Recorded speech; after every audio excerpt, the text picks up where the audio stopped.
Who is the Love-One? Allah. Who is Ar-Rahman? Allah. Who is Al-Mannan? La ilaha illallah, Muhammadur Rasulullah. Muhammad is the messenger, to Allah is our return.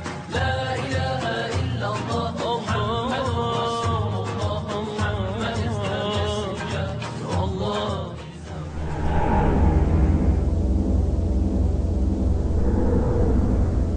میں اس کے اوپر کوئی verdict نہیں، کیونکہ میں نہ عالم دین ہوں اور نہ کوئی بڑا اسکالر ہوں، لیکن میں اس کو کتنا جانتا ہوں کہ حضور صلی اللہ علیہ وسلم کی محبت مسلمانوں کے دل میں اتنی ہے کہ جب یہ قانون نہیں بھی تھا تو غازی علم الدین شہید نے، آپ کو یاد ہے کہ وہ ہماری پوری تاریخ کا ایک بہت بڑا نام ہے، بہت درخشاں ستارہ ہے. اس کے بارے میں علامہ اقبال نے کہا تھا کہ یہ ترخانوں کا بچہ بازی لے گیا جبکہ ہم باتیں ہی کرتے رہ گئے. اور راجپال کو جو اس نے جا کے خاتم رسول کو مارا تھا. اور انہی سلمان تاثیر صاحب کے جو والد تھے ڈاکٹر ایم ڈی تاثیر، انہوں نے جنازے کے لیے اس کے چارپائی پرووائڈ کی تھی. یعنی اس وقت ایک جذبہ موجود تھا، یہ قانون بھی نہیں تھا، وہ انگریزوں کا قانون تھا، اس کے قانون کے تحت چل رہے تھے. تو مسئلہ یہ نہیں ہے، یہ تو اب اس کو یہ عنوان دیا جا رہا ہے کہ جیسے معاشرے میں شدت پسندی بہت آ گئی ہے. اس وقت تو نہیں تھے، ہم تو غلام قوم تھے اور شدت پسندی بھی نہیں تھی، پھر بھی یہ ہوا.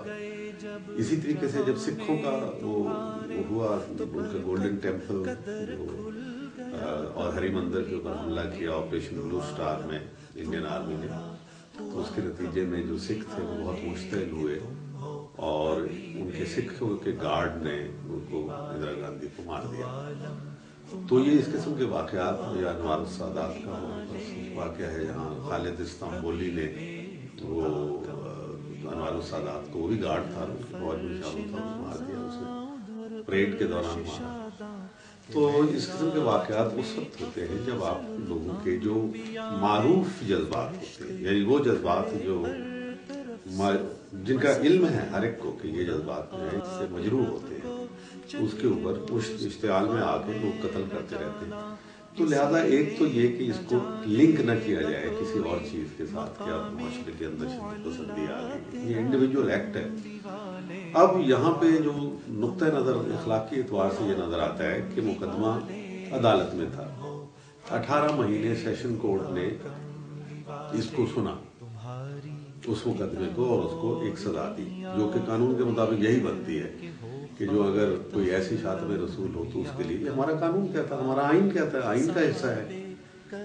اور پھر اس کے بعد اس کے پھر ریمیڈی موجود تھی کہ اس کے بعد اگر وہاں پہ آپ ہائی کورٹ میں جاتے، ہائی کورٹ میں اگر فیصلہ ناحق میں ہوتا تو آپ سپریم کورٹ میں جاتے.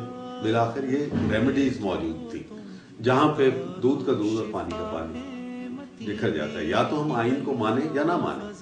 اب یہاں غلطی یہ سلمان تاثیر صاحب سے ہوئی کہ انہوں نے بائی پاس کرنے کی کوشش کی قانون، اور پھر کچھ ایسے الفاظ کہہ ڈالے جو کہ جذبات کو مجروح کرتے ہیں، ہر مسلمان کے جذبات کو مجروح کرتے ہیں. اب اس کا یہ مطلب ہے کہ انہوں نے بھی جو کچھ کیا وہ ماورائے قانون تھا، اور جو اس نے قادری نے کیا یہ بھی ماورائے قانون ہے. یعنی یہاں بھی اجازت نہیں ہے. یعنی یہ جو بات کی جاتی ہے کہ عدالت کے ذریعے سے، آخر آئین کس مرض کی دوا ہے؟ آئے دن ہم جمہوری قدروں کی بات کرتے ہیں تو ہم آئین کی بات کرتے ہیں، ہم قانون کی بات کرتے ہیں کہ قانون سے بالا کوئی شخص نہیں ہے. لہذا یہ دونوں جو اقدامات ہوئے ہیں یہ اس لحاظ سے قانون سے بالا ہے. لیکن اس میں یہ ہے کہ اوریجنلی جو ہوا، پتہ نہیں ان کی یہ نیت تھی یا نہیں تھی، یہ تو اللہ بہتر جانتا ہے ان کے دل کا حال کہ انہوں نے کس الفاظ میں، کس موڈ میں یہ بات کہہ دی. لیکن اس کا ایک ہی جو سبق ہم نے سیکھنا ہے کہ لوگوں کے جو مذہبی جذبات ہیں وہ اس کے ساتھ نہ کھیلا جائے. بالخصوص ہمارے رسول اللہ صلی اللہ علیہ وسلم جو کہ اللہ کے بھی پیارے ہیں اور مسلمانوں کے دلوں میں بستے ہیں، اور وہ مسلمانوں کی مرکز اور محور محبت ہیں. یعنی ہمارا ایمان کامل نہیں ہوتا جب تک ہم ان کے ساتھ اپنی وابستگی، دلی وابستگی نہ کریں. لیکن ایک طبقہ جو ہے وہ بدقسمتی سے اس کو اب تبدیل کرنے کے اوپر، اور اس کے اوپر ہم جانتے ہیں کہ مغربی دنیا کا بہت دباؤ ہے لیکن ہمیں یہ بھی دیکھنا پڑے گا کہ مسٹر بھٹو جو تھے، جن کی پارٹی آج حکومت میں ہے اور جو اس قانون میں ترمیم لا رہی ہے، انہوں نے ہی یہ جو قانون پاس کے ختم نبوت کے سلسلے میں جو انہوں نے کیا انیشیٹو، 7ویں ترمیم لے کے آئے اور اسی طریقے سے شراب بند کروائی، جوا بند کروایا، ریسیں بند کروائیں، جمعے کی چھٹی دی.